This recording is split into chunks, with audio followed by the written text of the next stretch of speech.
Good evening, folks. It's Diamond with the Oppenheimer Ranch Project and Magnetic Reversal News, bringing you a grand solar minimum update Monday, September 2nd, 8:15 p.m. Mountain Time 2024. September is National Preparedness Month, and you know what that means. Be prepared, not scared. And it appears as if we still have a potential for hurricane development in the Gulf of Mexico mid-September. Like we said, a September to remember. Keep calm. It's boom time. Earlier today, the National Hurricane Center was monitoring 3 disturbances and a possible tropical depression. But the one in the Gulf of Mexico has dropped off the map, which is good news, and we are left with just 2, both with just 40% chance of formation into a cyclone in the next 7 days, and it doesn't look like any of these are going to meet the standard. Stay tuned for the full forecast. Did you know people have been skiing at a single Colorado resort all summer? Yeah, Copper Mountain. This was just the other day. What they do is they harvest the snow from the coldest areas. The mountain itself is north-facing, and they're able to keep the snow all summer for snowboarding. Shut up, Al! Get your hole! He says I'm making that all up. Poor Al Gore. Let's take a look at the GFS model, and we can see that later in September here, we do have a tropical system that is moving up towards Texas, the next of the Schmexes, as well as Louisiana, as of quite a strong Cat 3 storm right there. Boom! And that is around September 18th. But that is not coming from any of the 2 systems I just showed you. Let me back this all the way up. Those systems are still offshore here of the leewards, and it appears as if none of them are going to make it to the leewards. We do have a low pressure that's going to develop right here. Boom. And that is going to kind of strengthen, make its way across the southern tip of the Yucatan where it meets Belize there.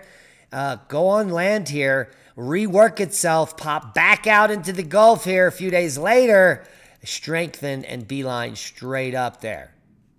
Now, this model probably won't hold true, but all the models are showing hurricanes making landfall in the Gulf of Mexico mid-September.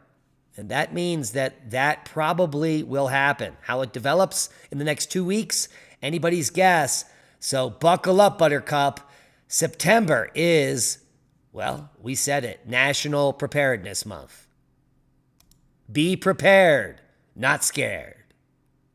A quick look at the full forecast here. We'll walk it through tonight. It doesn't look like anything is happening at all. A little bit of drizzle on the East Coast will dissipate in the next 3 hours as some pop-up storms in the center of Texas will remain all evening, as you can see right there. Other than that, very little activity to talk about through the next few days. Maybe the southeast here by Thursday, picking up some spicy weather there. And here's the full forecast. Critical fire weather conditions in the west and northern high plains. Heavy to excessive rainfall in portions of Texas. Low relative humidity, gusty winds, and dry lightning are contributing to critical fire weather across parts of the northern high plains and the northern Great Basin today and Tuesday. Locally heavy and excessive rainfall from thunderstorms may lead to some scattered flash flooding over the Texas Hill Country today and Tuesday. So heed the warnings and click on your county for more information over at weather.gov. Let's talk about flooding worldwide, and this is just in the last 72 hours. Floods in Yemen killed nearly 100 and damaged thousands of homes, blowing out roads and taking names. And homes flooded and streets submerged after torrential rain in eastern Romania. Look at the destruction there. And we have children dying in a building collapse after Nigerian flooding. And that's not all. Storms set off floods and landslides in the Philippines, leaving at least 14 dead and many missing. What is happening? Stories and headlines like this have lit up the mainstream media for the last 2 years. They've blamed it on climate change, and they're claiming all this is your fault because you're a bad human. The fact is, it can all be traced back to here. This is the water vapor map. 26.1 hectopascals. And you can see the data set from 2004 through the present. You know what happens right here on January of 2022? Hunga Tunga erupts right here, and it injects massive amounts of water vapor into the atmosphere and stratosphere. The water vapor sticks around for all of 2022 in the equatorial region and the southern hemisphere, and then 2023 splits to both poles, leaving a void in the flooding in the equator. But since 2024 began, take a look at this. The moisture is now spread across the entire globe, and we should be seeing more flooding rain events everywhere worldwide until we get back to the base levels like the rest of the map looks like. Thanks, Hunga Tunga. Speaking of seismic update, no quakes of note, continued activity in Southern California, some moderate activity in Bandon, Oregon here in that Cascadia zone, 4.2 kicking off there. We've got some activity up in the northern state of Montana, 2.6 in Lincoln, and Ridgely, Tennessee, which is typically active seismically, kicking off at 2.5 earlier today. Other than that, low-level activity worldwide. Worldwide volcano news. Shivalush with glowing avalanches, followed by an explosion from the lava dome yesterday. Remember, if you watched yesterday's update, Shivalush exploded to 33,000 feet during this boom. Clearly, we can only see the illuminated portion below the ash cloud, but a spectacular, effusive eruption nonetheless. We also have White Island on the list with the uptick continuing there. Low-level eruption to 5,000 feet. Take a look at the streamer coming from the island now. Significant ash moving up and away from White Island. Reventador on the list for Monday, September 2nd. Abeco as well. Flight level 10,000. Shivalush puffing to 16,000. Liwatobi to 10,000. Sabancaya on the list as well. Fuego to 15. Ibu to 8,000 today. Swanosima, 6,000 foot puff. White Island continues with low-level eruptions all day. Reventador, 15,000 foot puff. Semaru, who knew? Now you do. 15,000 foot puff today. Sangay to 23,000. Shivalush continuing its paroxysm to 16,000 foot this afternoon. Liwatobi to 10. Ibu to 8. Fuego to 15. Sabancaya to 20,000. Shivalush to 16. Swanosima, 6,000 foot puff. 8,000 at White Island. Ooh, that is significant. Getting up there. And that wraps up worldwide volcano news for the 2nd of September. A September to remember. Space weather news outlook. Not much going on after the long duration M 5.5 yesterday. Small Earth-facing component may be headed our way. And since that long duration M flare, we've had some small impulsive M flares, but nothing of significance or of note that would create any geomagnetic storming. 3-day geomagnetic forecast is all quiet through September 4th. Astrophotographer captures Comet 13P Olbers and the Black Eye Galaxy M64 in stunning detail. I had only one night to grab this shot and only about 1 hour to do it, says Greg Meyer, the image creator. In a race against the clock before the entire scene set below the horizon, astrophotographer Greg Meyer managed to capture this incredible image of Comet 13P Olbers zipping through space alongside the Black Eye Galaxy. And it is quite spectacular. Electricity generated the earthquake by earthquakes might be the secret behind giant gold nuggets. This is a fascinating article, and the paper is absolutely groundbreaking. Scientists have long been fascinated by the formation of gold nuggets, often found nestled within quartz veins on fault lines. New researchers led by Monash University geologists suggest that the process might be even more electrifying than we previously thought. Literally. Gold nuggets, prized for their rarity and beauty, have been at the heart of gold rushes for centuries. The study is led by Dr. Chris Voisey from the Monash University School of Earth, Atmospheric and Environment, and it will be published in the Nature Geosciences. And here is the paper, pre-release, link below, coming out today. Gold nugget formation from earthquake-induced piezoelectricity in quartz. And by the title of that paper, you might have just gathered that they did an experiment and proved themselves to be correct. In fact, the picture you're seeing here on the cover is a gold cluster that they created in the lab. I can't even make this up.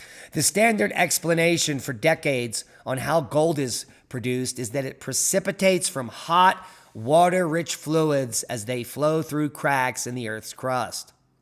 As these fluids cool or undergo chemical changes, the gold separates out or precipitates out and becomes trapped in the quartz veins. While this theory has been widely accepted, it doesn't fully explain the formation of large gold nuggets in any logical way, because these fluids have very low concentrations of gold. The research team tested a new concept, piezoelectricity, in quartz.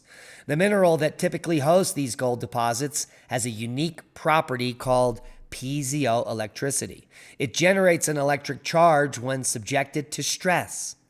This phenomenon is already familiar to us in everyday items like quartz watches. Remember the old quartz radios? And even barbecue lighters, where a small mechanical force creates significant voltage from quartz.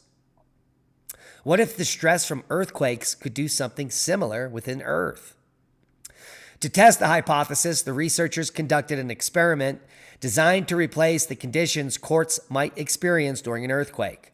They submerged quartz crystals in a gold-rich fluid and applied stress using a motor to simulate the shaking of the Earth. After the experiment, the quartz samples were examined under a microscope to see if any gold had been deposited. The results were stunning, said co-author Professor Andy Tompkins from the University of Monash University School of Earth and Atmospheric and Environment.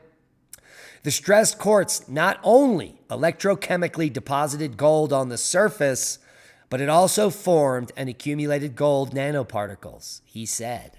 And that is a boom to knowledge. Gold nuggets are formed from earthquake-induced piezoelectricity. And if you didn't get the memo, it's electric, folks. 8-foot giant scorpions dwarfing humans ruled the seas 400 million years ago. This was my field of expertise, the Silurian, where I studied the Kiefer sandstone in eastern North America, a time period around 420 million years ago when the main predator in the ocean was the Eurypterid, or giant sea scorpion, which you're looking at an artist rendering here. New fossils suggest that sea scorpions grew to extremely large sizes that they could actually cross the entire world.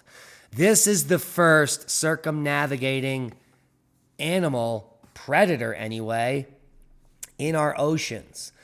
And well, these Eurypterids, which is what they're called, Eurypterids are informally called sea scorpions and are a group of extinct arthropods that form the order Eurypterida. Similar to trilobites, only different, the earliest known Eurypterids date to the Darwinian stage of the Ordovician almost 500 million years ago. The group is likely to have first appeared either during the early Ordovician or late Cambrian, with approximately 250 species. The Eurypterida is the most diverse Paleozoic chelurate order. Following their appearance during the Ordovician, these Eurypterids became major components of marine fauna during the Silurian, the geologic time period that I specialize in, from which the majority of Eurypterid species have been described. And in fact, in the eastern U.S., we have tons of fossils of this particular species, Eurypterus. This is housed at the State Museum of Natural History. The Silurian genus Eurypterus accounts for more than 90% of all known Eurypterid specimens. And that means that if you're looking at Silurian rocks, you're bound to find a Eurypterid, just like Eurypterus. Although popularly called sea scorpions, only the earliest Eurypterids were marine. Many later forms lived in brackish or freshwater and may even have the ability to breathe on land. Although at this time there was nothing on land, the first grasses were emerging, and the rest is a mystery. Now here is an interesting chart to bring you up to speed on the size of these quote-unquote sea scorpions or Eurypterids. And the largest on the right, over 2 meters. Absolutely fantastic. These are the first apex predators on Earth. And they lived for over 100 million years. And here is an amazing artist representation of a Eurypterid. In fact, Eurypterus. If you enjoyed that little segment, please leave a comment below. This article coming out about a collision with the Andromeda Galaxy. It has long been posited that in the near geologic future, Andromeda will collide with the Milky Way galaxy. Now, what would a catastrophic event look like from Earth? Well, they modeled it. This is what Andromeda looks like today from Earth.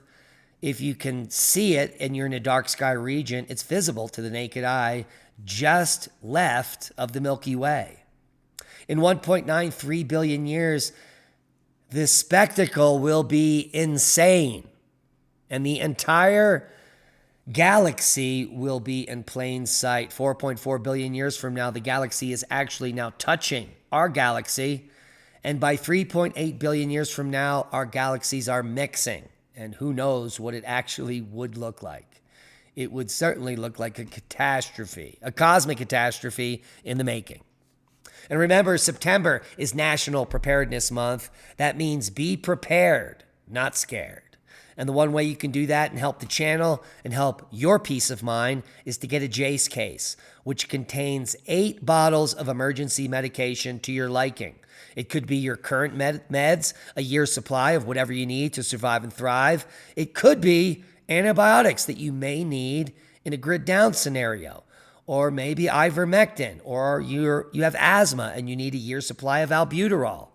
Any of those things can go in the Jace case. Just talk to our doctors, bypass the system, and save your ass. And that's a boom to knowledge. Please share the video. We are shadow banned. We need your help to grow. That means you need to share the video. Subscribe. Give us a thumbs up. It helps with the algorithm. You could even become a Patreon and support all the work we do in one place, commercial free, for as little as $1 a month. We love each and every one of you. We'll see you all in Crestone in 2 weeks. Be safe. And that's a boom.